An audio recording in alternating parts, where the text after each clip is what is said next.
Bismillahirrahmanirrahim. Assalamualaikum warahmatullahi wabarakatuh. Bismillahirrahmanirrahim. Asyhadu an la ilaha illallah wa asyhadu anna Muhammadan rasulullah. Allahumma la sahla illa ma ja'altahu sahlan wa anta taj'alul hazana idza syi'ta.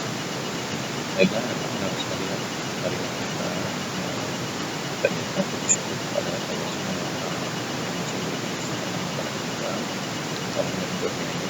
Kita sekarang masih bisa belajar materi fikih, yang mana pada kesempatan ini kita akan membahas tentang pengertian keamanan dan macam-macam. Yang pertama yang kita bahas itu adalah pengertian dari toharoh, yaitu menurut bahasa toharoh itu adalah bersih atau nadhofah atau tidak jahat, suci, terbebas dari kotoran.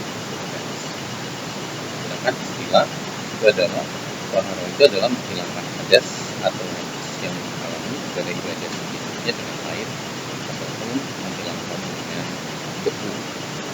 Ini hilang.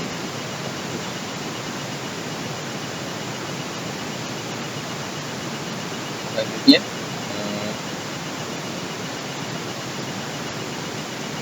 jenis-jenis toharoh di sini ada dua, yaitu bersuci dari hadas. Itu hadas itu adalah bisa dengan cara berwudu, mandi ataupun hadas. Sedangkan yang kedua adalah toharoh dari najis, bersuci dari najis, baik itu najis yang ringan, sedang ataupun najis yang berat. Ini adalah beberapa. Adapun yang pertama di sini kita akan melaksanakan wudu. Bahkan ketika kita itu akan melakukan satu kewajiban ibadah khususnya dari ibadah wudu, salah satunya adalah ibadah sholat. Yang juga kita melaksanakan wudu, itu juga kita tutup. Kita pun berbahasa wudu itu adalah perbuatan baik pada untuk tambahan apa saja yang haruskan.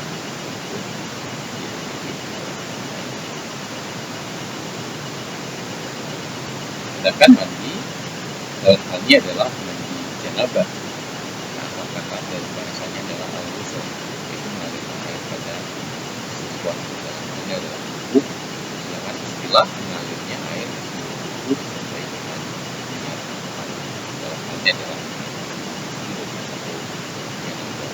Sedangkan tayamum, karena tayamum ini adalah bersuci dengan cara mengusapkan tangan wajah dan tangan dengan beberapa syarat dan ketentuan. Dalam hal ini adalah tayamum bisa dijadikan sebagai pengganti dari wudu dan mandi tidak ada air.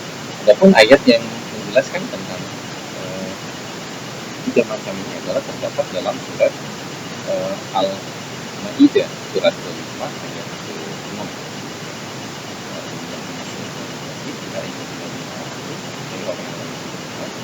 Dan hukum jelas sekolah apabila kau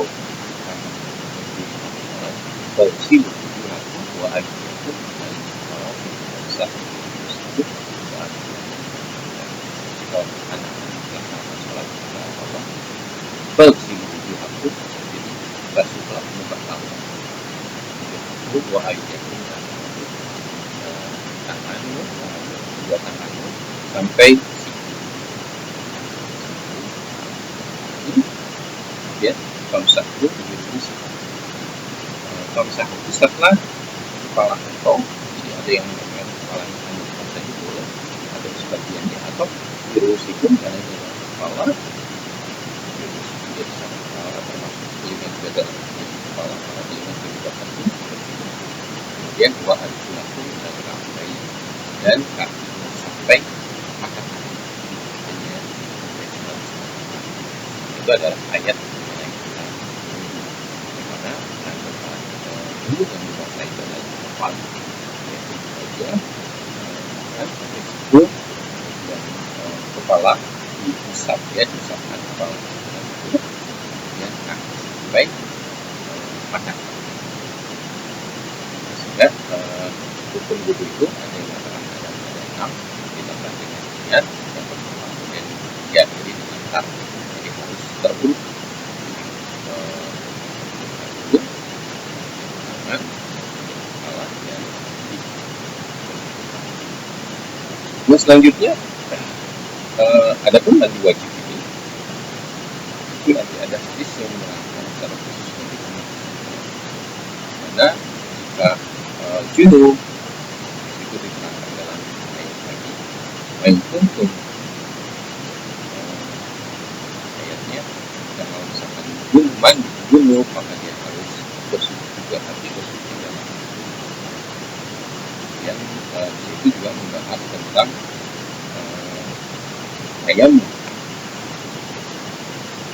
Kalau misalkan tidak ada air dan tidak ketemu air, hadis itu bertayamum bagi kita. Jadi hendaklah kalau bertayamum dengan gedung yang suci, apa aja yang harus kita lakukan, yaitu famsahu biru'usikum wa arjulakum wa famsahu biru'usikum wa aydikum. Jadi ada dua di sini, yaitu yang disebut adalah diusap, famsahu biru'usikum, kemudian wa aydikum, kedua tangan. Di sini tangan ini tidak dibahas tentang apakah sampai marofik atau tidak, tapi di situ kemudian diusap wa aydikum. Jadi wa aydikum ini adalah sebagian, bisa dikatakan sebagian dari tangan tersebut. Jadi ada dua tayamum yang harus diusap, yaitu tangan. Adapun apakah harus langsung atau tidak, gitu. Jadi ada beberapa dalil hadis mengatakan bahwa ada hadis yang menerangkan pertama yang diusap itu adalah tangan, kemudian. Jadi kalau misalkan berdasarkan ayat yang disebut bahwa artinya di situ tidak ada ketentuan apakah satu atau tidak. Ini yang pertama itu adalah berdasarkan ayat Al-Quran yang diusap itu adalah muka. Setelah itu adalah dalil mengenai tentang ayat itu, baik itu.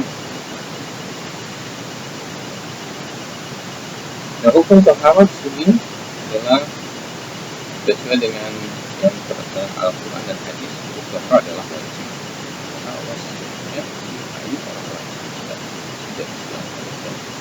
Sebagaimana dibahas di lalu tentang Allah itu menyukai orang yang biasa menjaga kebersihan yang kesucian, itu dalam surat 2 ayat 222, itu surat Al-Baqarah ayat 220. Selanjutnya hikmahnya, apa itu hikmah yang dikandung dalam surah Al-Baqarah? Yang pertama adalah dapat dijadikan sarana untuk mendekatkan kepada Tuhan. Allah itu paling senang melihat umatnya itu dalam keadaan bersuci. Itu bagaimana ayatnya, Allah yuhibbu tawwabin wa yuhibbu al-mutatahhirin. Kemudian yang kedua, mendidik manusia agar senantiasa bersih, terutama ketika terhadap yang kebersihan lahiriah, senantiasa terhadap kebersihan. Jadi ketika memang akan terhadap Allah itu senantiasa bahkan menampilkan yang terbaik atau menampilkan dalam keadaan kita yang suci, ya, dalam keadaan bersih. Jadi ketiga adalah bisa memastikan bahwa sebagian sebagaimana hadis, ya, atau ungkapan itu yang memberikan Allah atau Tuhan, ataupun at-tahuru syar'i iman, kesucian adalah bagian daripada syarat dari iman. Selanjutnya di sini adalah sarana taharah. Ini alat taharah terdiri dari air dan tanah. Air itu sebagai wudhu dan mandi, dimana itu yang utama. Manakala air itu tidak ada, maka diperbolehkan menggunakan tanah atau pasir, itu karena sebagai ganti dari air. Baik itu dalam keadaan sakit karena memang ada illat, ada sesuatu yang kita tidak boleh melakukan, juga dibagikan untuk masyarakat. Itu adalah beberapa pembahasan tentang bab muharram, hubungannya dengan menjalankan hajat. Untuk minggu depan kita akan bahas tentang muharram menghilangkan najis. Baiklah, sampai sini aja sekalian kita tutup